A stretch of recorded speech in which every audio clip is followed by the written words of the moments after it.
2-2 last spring in a shortened season. What were you able to take away from that? Well, I think the experience for the guys was critical. When you look at it, whether you're an older player or a younger player, it's really hard to replicate playing games. And, for us to go 2-2, that's obviously not our standard and what we want to meet. But at the same time, I was extremely proud of the team and what they were able to accomplish and not having any positive tests while we played. So there's a lot to take away from it. And I think it gives us momentum going into the fall. Andre, I'll go to you next. Only 4 games last season, but you certainly made the most of them. 21 catches, 348 yards, 6 touchdowns, all conference year. Is that a sign of things to come for this season, and how excited are you to get started again? I'm very excited as a team. We got a lot of things that we feel like we can prove, and the spring was kind of a first taste for a lot of guys that were able to get their feet wet playing in this league. And certainly you could take a lot of positives and negatives away from what happened and what occurred during the spring. But we're excited to get back to it and have a real long season. And yeah. Jamel, before we open up for questions, I'll go to you too. Second on the team last year with 27 tackles. What's been the drive for your defensive group in the offseason to have the kind of year that Black Hole defense is used to having? As you know, it's just really being up here in the summer and growing with the guys and building that chemistry up again. We're just really looking forward to the fall, knowing that we could be up here all together. And I think that'll really help us lead into the fall. All right, we'll open up for some questions, have several in queue. We'll start with Kevin Tressolini. Good morning, Kevin. Hi, Rob. Thanks very much. Hey, Jamel, question for you. Tell me how you ended up at Maine, because I know you had first committed to Richmond, and I think you were then going to follow Coach Rocco to Delaware. Tell me how that all kind of transpired.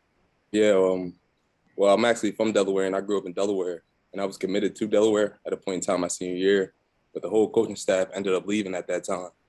And Maine was one of the schools that stuck around me through it all. It always been a home to me since I've been here.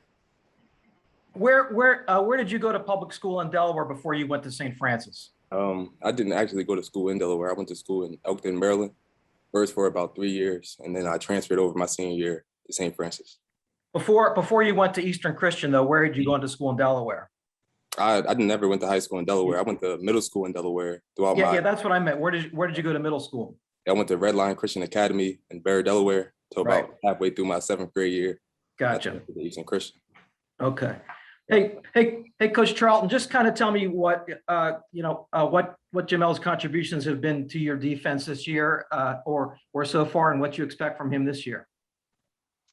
Well, in terms of play, he's a multi-year starter, so he's somebody who obviously has big contributions and a big role on this team. And I think as he starts to come into his own leadership-wise and taking more command of the defense and the Black Hole and what our expectation levels are, I think he's done a really good job handling that. And as we move to the fall, like I said, we have a lot of momentum coming out of the spring, and you need guys like Mel and Dre to carry the team and bring the younger guys along with them. And so I think obviously Mel is a huge part of that for us. Thank you. Next question to Greg Medea. Go ahead, Greg. Hey, Nick, just curious. I know you guys added a few transfers, especially from the FCS level. What was the recruiting process like, adding those players, especially on the heels of a spring season when some played, some may not have played? Just kind of walk me through that and what you guys have added to your roster.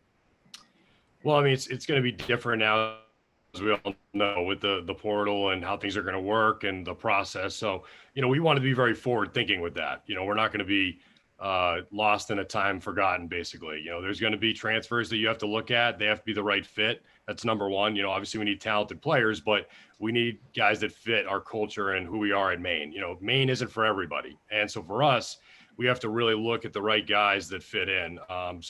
We brought in a number of guys. So it certainly made the summer a little bit different than it traditionally is, but I imagine it's pretty similar from my conversations with other head coaches to what everybody's really dealing with right now. It's roster management. And ultimately it's bringing in talented players that are the right fit for your program. And I think we've done a good job of that. Next question, Dave Beck. Go ahead, Dave. Morning, Nick. Just wondering how coming off the spring season, obviously shortened year, how does that affect and inform what you guys do this summer and going forward? Are there things that you need to focus on more, conditioning, getting endurance, managing injuries? Like, how does that all fall into place for you? Well, I think we tried to find the middle ground a little bit with the thought process of the summer, and our guys did an unbelievable job. I mean, the majority of our team has been here for all of June and July, which is a major commitment up here. And so we focused a lot on building strength. Obviously, conditioning and speed work is a huge part of that as well. I kind of made the decision that we were going to go with a pretty heavy captain's practice emphasis as well, just to keep the guys playing football. Even though we're not around as coaches, because we can't go to that, I thought it was really important to just get the guys playing together and literally around each other. And I'm sure that's going to get echoed across this call, but getting the team back together after, or during COVID, I think is critical. So we're still building our conditioning. I would say it's going to continue into training camp, but the guys have really attacked everything that we've done and everything we've asked of them. Most of the load management stuff will be handled during training camp. That's going to really be where the focus is days off, whether we're in helmets. Obviously the rules have changed a little bit in terms of what you can do during training camp, but that's really where most of my focus has been in terms of like load management and personnel and things like that is during training camp. Are there any injuries that you've had to navigate, going into the next month or so? Like as far as, maybe people not being able to start the season? We've just had a couple of normal things throughout the summer. Tyler Royal is going to be the one who's out, our left tackle, because he got hurt against Delaware. So he'll be back in the fall of 22. So he's the one injury that was affected from the spring. All right. Thanks, Nick. Appreciate it. Next question to Sam Rogers. Go ahead, Sam. Hey, Andre, obviously last year trying to meet new guys on Zoom or whatever you guys are doing virtually, how just important is it and how much of an advantage is it to, now be able to work with your teammates and like Coach was saying, doing a lot of captain's practices, just to kind of build up that chemistry. How important has that been and how does it look and feel going into the fall? That's huge. I mean, you can't take away from that aspect of getting around your teammates, being with each other, going through all the workouts and the hard things going on. I mean, when you're doing it together, it's a lot easier to go through those things. I mean, when you're doing it by yourself, everyone's back at home and we're talking through Zoom. There's only so much of a personal thing you can get with a teammate. I mean, you got new faces coming in and everything. So being able to actually interact with people and do the workouts and even hang out after the workouts and stuff, being around in the summer is great. I mean, you can't lose that aspect of that.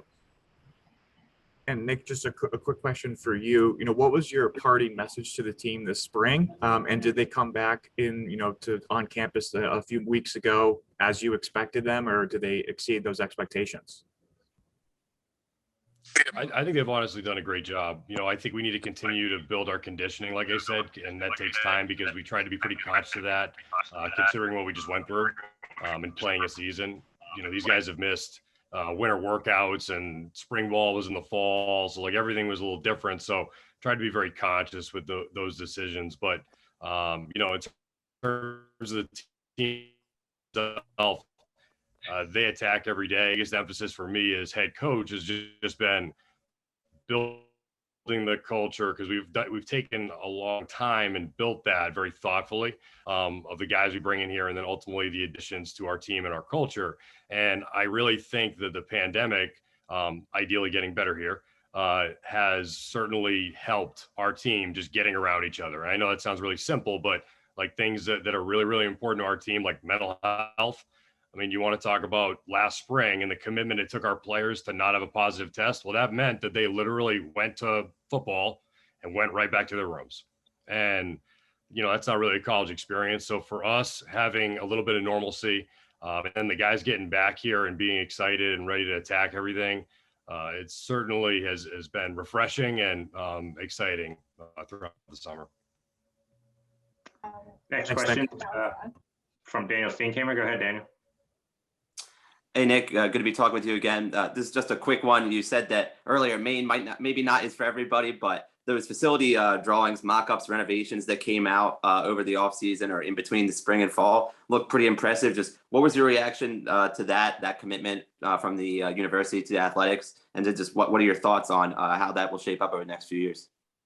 Well, I mean, it's tremendous, for our program, but for the university as a whole. Like, you need facilities, and anytime your university is investing in your programs, it sends a message to your players, and in recruiting, of course, it's critical.